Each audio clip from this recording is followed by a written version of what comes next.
No matter what kind of work we're doing, if we're doing work on the way physicians treat obesity, for example, or what services get reimbursed, there will be change agents out there who ultimately will be responsible for whether or not that occurs. Can we interact with them in ways that find out what information will help them make the case for greater reimbursement of services? That would be an example of a change agent. So depending on the problem we're looking at, the change agents will vary, but I hope this model of strategic science might be helpful. And so back to this idea that we identify change agents, develop the strategic questions, do the research, and then communicate it back to the change agent, we hope provides this virtuous cycle that we just discussed. Now, what will the next generation of strategic questions be? Well, it's hard to say. But I'll give you several examples that seem to be timely and relevant to me. First, as I mentioned before, the state of California had a bill recently signed by Governor Brown that preempts cities from doing their own taxes around foods. So places like Oakland and San Francisco that have passed, in Berkeley and Albany, California, that have passed soda taxes may no longer be able to have those taxes because they're preempted by the state from doing their own. Now, this concept of legal preemption is very well known, and in some cases it makes sense. So, for example, you might have federal legislation on what long-distance truckers can haul in trucks, how much weight they can haul in trucks. And they might preempt states from passing their own laws on this so that as a truck passes from one state to another, it doesn't all of a sudden have a different set of standards it has to comply with. So there are lots of examples of where preemption makes sense. But in this case, preemption doesn't make sense for public health. And the question is, can the research community help preempt the preemption?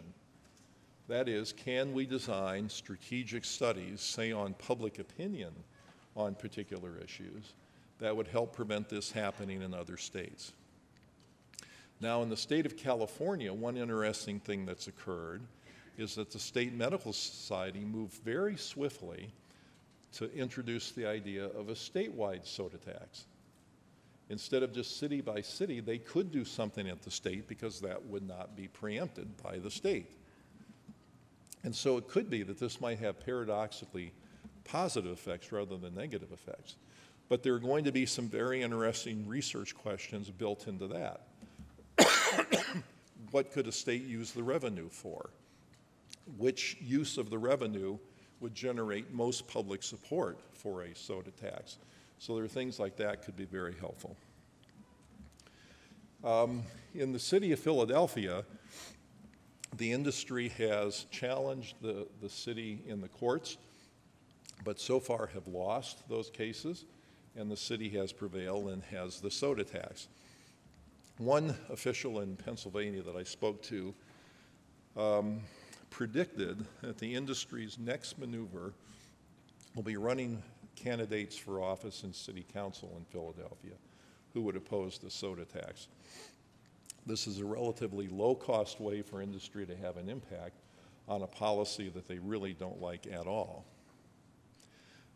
So, is there public polling research that could be done?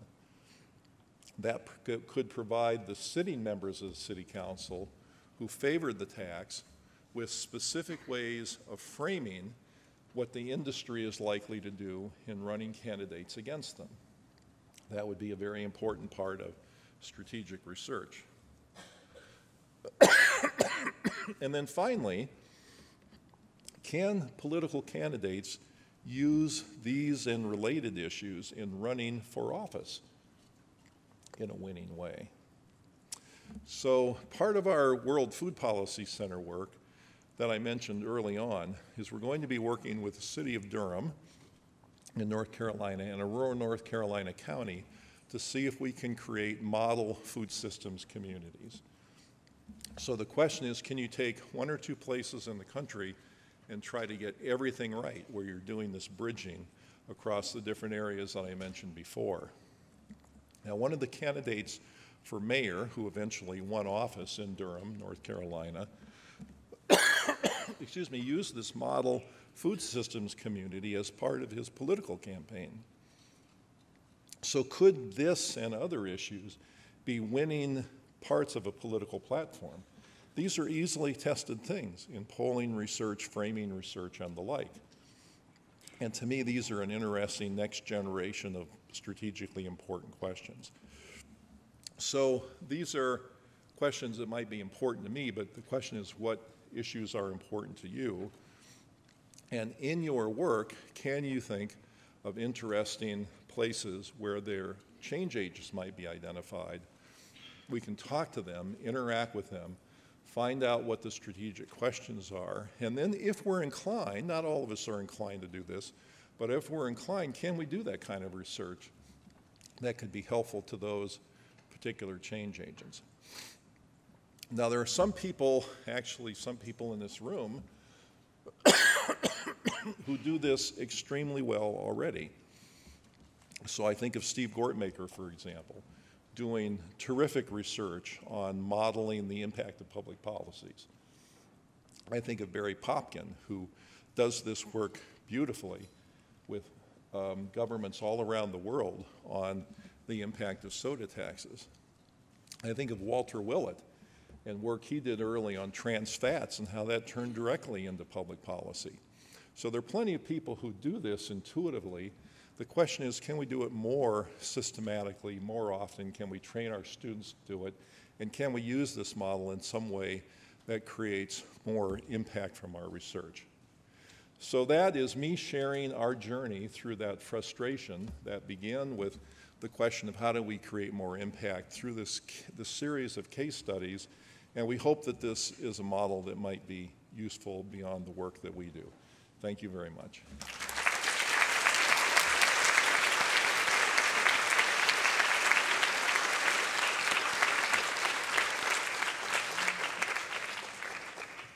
So do we do questions or just move on? We have a few minutes. Thank you, Kelly, for this wonderful lecture. We have a few minutes for questions. So any questions? Oh, okay.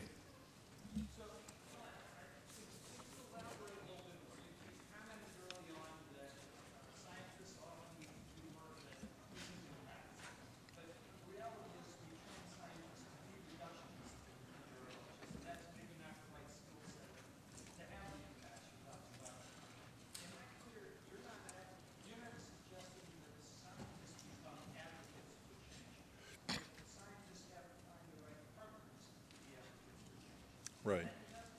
Yeah, so if you couldn't hear, the question is, are we arguing for scientists being advocates for change or just providing information that advocates might use as one group of change agents? No, I think in many cases we're not allowed to be advocates by our employers, and we're not trained to do that either, and we're not reinforced for doing it. But it doesn't mean we can't provide information that would be helpful to those people. And the question, one of the interesting questions is, should we be doing this at all? Or should we just be doing our science and that's it? You know, I was really very moved by a case of the former dean of the School of Public Health at Johns Hopkins, Al Sommer is his name. Al was an ophthalmologist and had done some very early work showing that vitamin A deficiency was causing blindness and lots of other health problems in children in developing countries. So he did the basic research that showed this, but he didn't stop there. He then did some small-scale supplementation trials, got positive results from that, but he didn't stop there. He then did broader efficacy and effectiveness studies, looking at how these things could be rolled out in a bigger community. But then he went right to the policymakers to try to get supplementation done on nationwide levels. And a number of countries did this, and you can count the number of cases of blindness prevented and number of deaths in children prevented in the millions. I mean, impact way beyond what any of us could ever imagine in our careers. And it's because he didn't just stop at doing the science.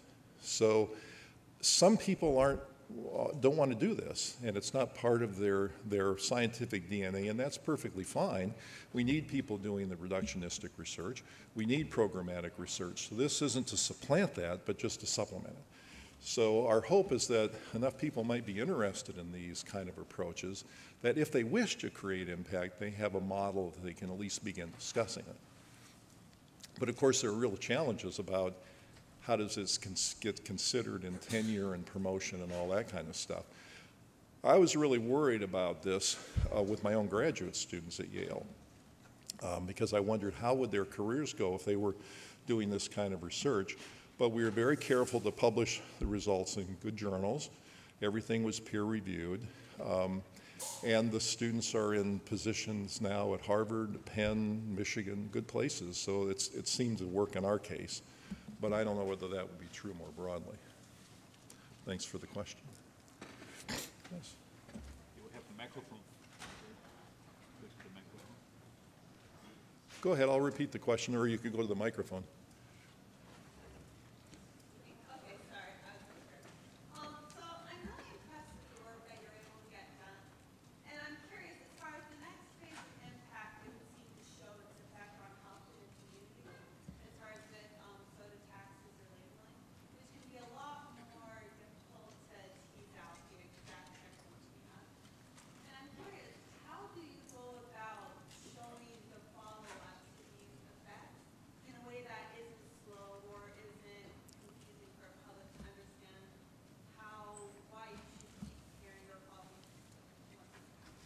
Right, that's a very good question. So the question is, what about the next level of research, which is showing the impacts on the health and well-being of a community of these policies like soda taxes?